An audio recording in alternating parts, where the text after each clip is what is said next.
Welcome to MMC news. SLN marketing private limited వారి మరొక అద్భుతమైన వెంచర్ బొడగాల టౌన్షిప్. ఆహ్లాదకరమైన వాతావరణంలో దినదిన ప్రవర్ధమానంగా అభివృద్ధి చెందే ప్రదేశంలో అందరికీ అందుబాటు ధరల్లో Tirupati to Venkatagiri highway facing venture.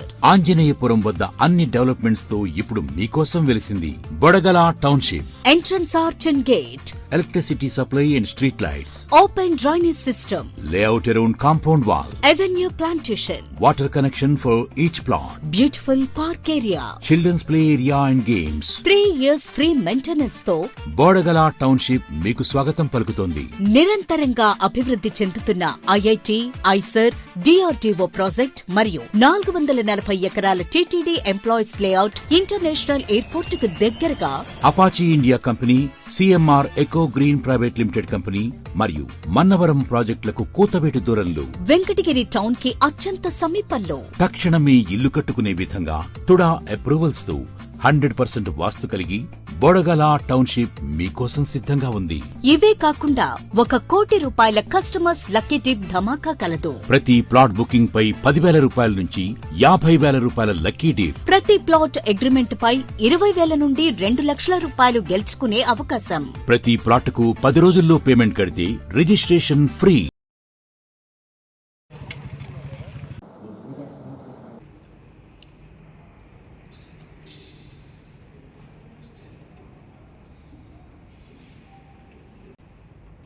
ప్రభుత్వ భూమి కబ్జా చేస్తున్నారు, అడ్డగోలుగా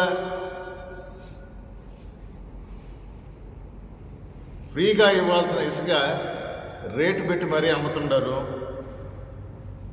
ఇక్కడ ప్రజలకు తెలీదా ఎవరు చేస్తున్నారు ఈ పని? సరే, దీనివల్ల నాకేంటి, నాకేం నష్టం, నా వరకు నేను చూసుకుంటాను, మంచిదే. వెంకటగిరి పుర ప్రజలకు మరొకసారి మీడియా మిత్రుల ద్వారా తెలియజేసుకుంటున్నా, నాకేంటి అని అనుకుంటే రేపు వర్షం వచ్చి వరద వచ్చినప్పుడు ఆ నీళ్లు మీ ఇంట్లోకి వచ్చి మీ ఇల్లు నాశనం అయినప్పుడు నాకేంటి అని ఆ రోజు అనుకుంటారా? ఈరోజు జరుగుతుంది అదే. కౌన్సిలర్ రాధమ్మ ఒక ఇష్యూ తీసుకువచ్చింది, కోర్టులో వేసింది.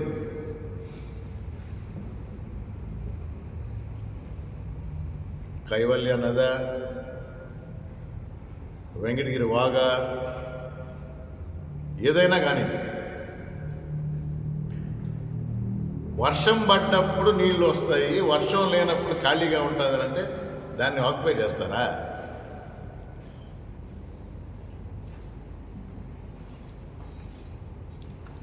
వర్షం లేనప్పుడు 100 మీటర్లు ఉన్నప్పుడు అది వాగైనా కాలువైనా నదైనా, వర్షం లేనప్పుడు అసలు ఒక చుక్క కూడా నీళ్ళు ఉండవు, ఖాళీగా ఉంటుంది. అందుకని చెప్పేసి ఆక్యుపై చేస్తారా? ఒక సన్న పీక ఏదో అప్పుడప్పుడు, అది కూడా ఇక్కడ ఎందుకు మురికి నీళ్ళు వదులుతారు కాదు, మంచినీళ్ళు కాదు, అంతేనా కాలువ? ఆ 1 మీటరేనా?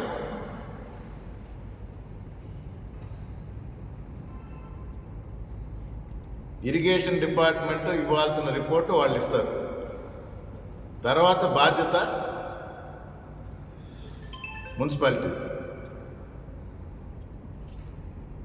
దానిలో టౌన్ ప్లానింగ్ అతను సంతకం పెడతాడా, టీపీఓ అనా, ఇన్ఛార్జ్ కమిషనర్ సంతకం పెడతాడా, అటెండరు, అసిస్టెంటు, ఎవరు పెడతారు? ఎవరు పెట్టినా ఆ ఫైలు, ఆ రిపోర్టు, ఆ ఇది అక్కడే ఉంటుంది. ఎలక్షన్స్ వస్తాయి, గవర్నమెంట్ మారుతుంది, మీరు ఇంకా సర్వీస్లో ఉంటారు, మీ సంతకాలు ఇక్కడ ఉన్నాయి. ఏమవుతుందో మీరే ఆలోచించుకోండి, మీకే తెలుసు.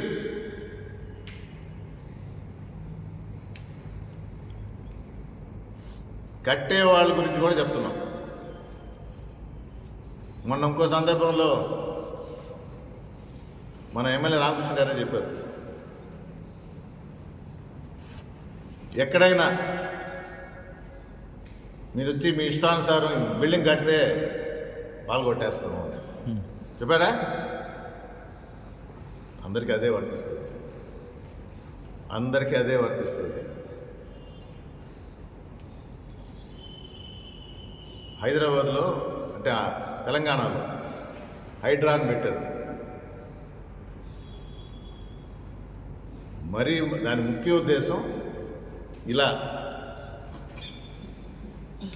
కాలువల మీద, నది మీద బఫర్ జోన్ అంటే చాలా మందికి అర్థం కావటంలా. నదైనా, కాలువ అయినా, వాగైనా దాని విస్తీర్ణం ఎంత ఉందో, వెడల్పు ఎంత ఉందో, వర్షం పడ్డప్పుడు లెక్క, వర్షం లేనప్పుడు ఇదిగో కుదించుకుపోయిందని చెప్పేసి ఇంత అవదు. అది 60 మీటర్ల, 100 మీటర్ల, 150 మీటర్ల, 200 మీటర్ల ఎంతైతే ఉందో ఆ విస్తీర్ణం అట్టే ఉంటుంది. ఆ విస్తీర్ణానికి హెచ్చుగా అదనంగా అక్కడి నుంచి దాన్ని బఫర్ జోన్ అంటారు. కుజించుకుపోయిన సన్న కాలువ పక్కన ఉండేది కాదు బఫర్ జోన్. చాలా స్పష్టంగా చెప్తుండా. మరీ ముఖ్యంగా మున్సిపాలిటీలో ఉన్న ఆఫీసర్లకి, శాంక్షన్ చేయబోయే వాళ్ళకి ఒకవేళ చేసుంటే, ఎందుకంటే ఇప్పుడు నడుస్తూ ఉంది, ఇంకా పూర్తి కాల, హైడ్రా వచ్చి కట్టకుండా ఆపలా. కొన్ని దగ్గర కట్టకుండా ఆపుతుంది, కట్టినవి కూడా బాగుపడుతుంది. మరీ ముఖ్యంగా నీళ్ళకి సంబంధించింది. ఎందుకంటే రేపు వెంకటగిరి టౌనే మునిగే పరిస్థితులు ఉంటుంది. 2015లో చూసాం మనం, ఈ ఆక్రమణలు రాకముందే.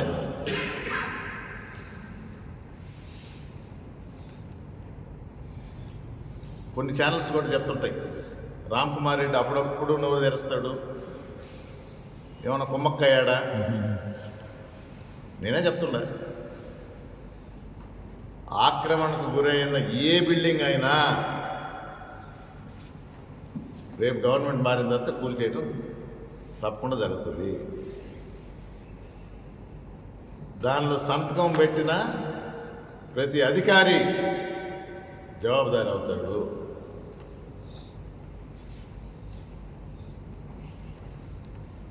ఇంటర్నల్ సర్క్యులేషన్లో ఉన్న రిపోర్ట్ కూడా నేను చూసిన.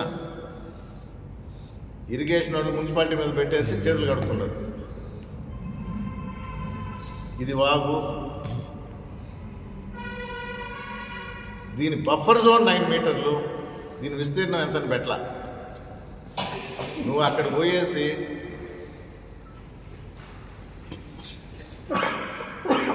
అక్కడ సన్నకాలం ఉంది, ఇదిగో ఇంతేను దీని విస్తీర్ణం అంటే చెల్లుబాటు అవుద్దా లేదా మున్సిపాలిటీ ఆఫీసర్లకి చాలా స్పష్టంగా చెప్తున్నారు.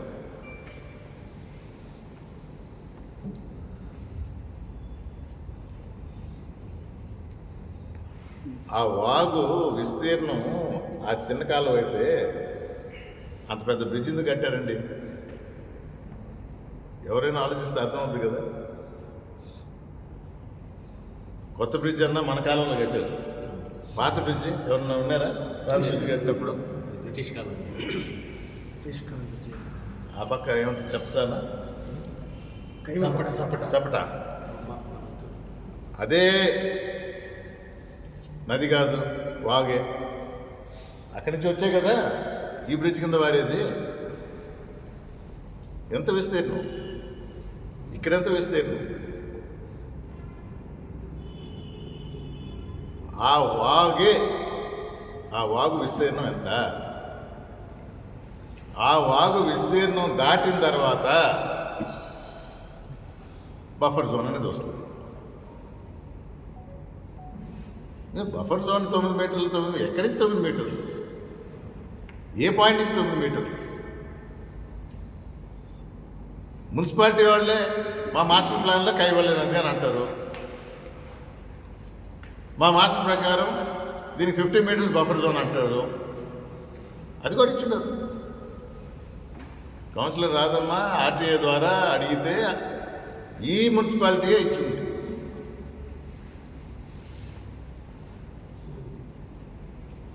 అడగొచ్చు ప్రజలు, మీ పార్టీ వాళ్ళే కదా కౌన్సిలర్స్గా ఉంటారు, మీరు రైజ్ చేయొచ్చు కదా అని. దానికే ఉదాహరణ మొన్న 26వ తేదీ కౌన్సిలర్స్ అనే ఇంగిత జ్ఞానం కూడా లేకుండా వాళ్ళని అవమానించారు. మా పార్టీ వ్యక్తే చైర్మన్గా ఉండేది. ఆ సీట్లో ఆ చైర్మన్ ఆఫర్ చేస్తే కూర్చోవాలి, కానీ ఆ రూమ్కి పోయేసి ఆ కుర్చీలో కూర్చునే అర్హత నీకు లేదు. నువ్వు ఇంకా పెద్ద పొజిషన్లో ఉండొచ్చు, ఎమ్మెల్యేగా ఉండొచ్చు, కానీ ఇంకొకరి సీట్లో కూర్చునే అధికారం కానీ అర్హత కానీ నీకు లేదు. వాళ్ళకే వాళ్ళు ఆఫర్ చేస్తే తప్ప ఎలా కూర్చుంటావు? చైర్మన్ కుర్చీలో ఎలా కూర్చుంటావు? ప్రెస్ కాన్ఫరెన్స్ ఎలా పెడతావు? అక్కడ ఏదైనా ఉంటే మా దృష్టికి తీసుకురండి, మేము ప్రతిపక్షంలో ఉండాలి కదా మీరు, అంటే ఓవరాల్గా ఆంధ్ర రాష్ట్రంలో మా దృష్టికి తీసుకురండి, మేము చేస్తాము అని ఆ రోజే అన్నారు ఎమ్మెల్యే గారు. కలువై పోయినా పోయినా ఫోటోలు వీడియోలతో సహా తెలియజేసిన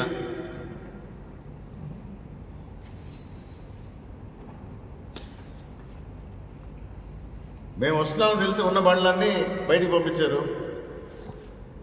హిటాచి మరీ పెద్ద తీయలేరు కాబట్టి చెట్ల మధ్య దాచిపెట్టారు, అన్నీ చూపించారు. మరి ఎమ్మెల్యే గారు ఏం చేశారు? మొన్న ఒకరోజు కలువాయి కూడా పోయారు ఏదో మీటింగ్కి. ఏం చేశారు? ఏ యాక్షన్ తీసుకున్నారు? మీకు తెలియజేయమన్నారు కదా, ఏం యాక్షన్ తీసుకున్నారు?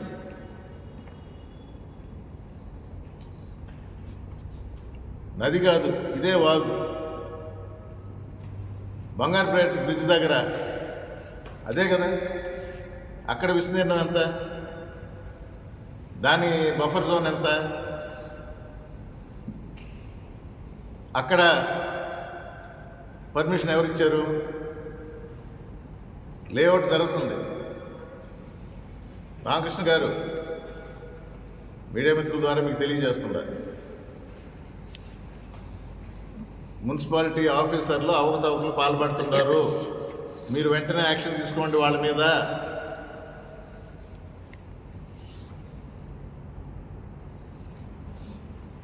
రేపు ఇబ్బంది పడేది ఆ ఆఫీసర్లే. అధికార ప్రతినిధిగా ప్రజలతో ఎన్నుకోబడి వెంకటగిరి నియోజకవర్గానికి మేలు చేస్తారని, మరీ ముఖ్యంగా వెంకటగిరి పట్టణంలో మీ ఇల్లు ఉంది.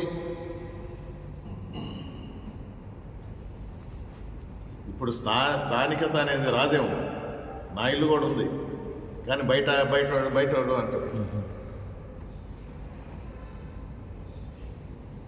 అది పక్కన పెట్టండి. వెంకటగిరి ప్రజలకు తెలుసు ఎవరు స్థానికుడు, ఎవరు కాదు, ఎవరు మేలు చేస్తున్నాడు, ఎవరు అవినీతికి పాల్పడుతున్నారు. మీ దృష్టిగా తీసుకువస్తున్నారు.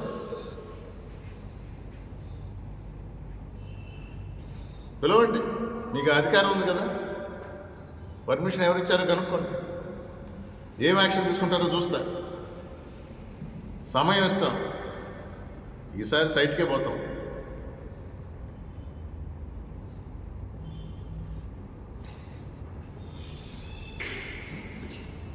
ఎలాంటి అక్రమ కట్టడాలు ఒప్పుకునేది లేదు. మాదే అధికారం, ఎవరు అడ్డు వస్తారు? ఇప్పుడు చేస్తున్నారు కదా, చంద్రబాబు నాయుడు గారు దారి చూపిస్తున్నాడు.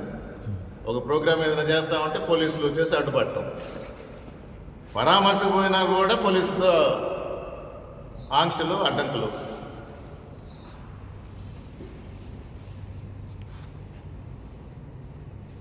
ఏం చేసినా ప్రజల కోసం పోరాడే పార్టీ వైఎస్ఆర్ కాంగ్రెస్ పార్టీ. ప్రజల తరఫున ఉంటుంది. ప్రజలు మేలుకోరే పార్టీ. ప్రజల గురించి ఆలోచించే అధినేతగా జగన్మోహన్ రెడ్డిని గుర్తించారు. తప్పకుండా రేపు రాబో ఎలక్షన్లో మరొకసారి ముఖ్యమంత్రి అయ్యి సుపరిపాలన అంటే ఏంటో ఒకసారి చూపించారు కాబట్టి మరొకసారి ప్రజల కోసమే రేపు ప్రభుత్వం ఏర్పాటు చేసి ఇలాంటి అవకతవకలు పాల్పడ్డ ఏ ఆఫీసర్ అయినా, అది రెవెన్యూ కానీ, మున్సిపాలిటీ కానీ, పోలీస్ వ్యవస్థ కానీ, మరొకసారి మీకు హెచ్చరిస్తుందా? మీరు ప్రజల కోసం పనిచేయాల్సిన వాళ్ళు చేయండి. అధికార పార్టీకి 4 మంచి పనులు, 4 మేళ్ళు, 4 కొంచెం ఎక్కువ ఆ పక్క చేస్తారు. కానీ ప్రభుత్వ స్థలాలను అన్యాక్రాంతం కావటం కానీ, వైఎస్ఆర్ కాంగ్రెస్ పార్టీ మీద తప్పుడు కేసులు పెట్టడం కానీ ఇలాంటివి సహించేది లేదని మరొకసారి తెలియజేస్తూ సెలవు తీసుకుంటాం.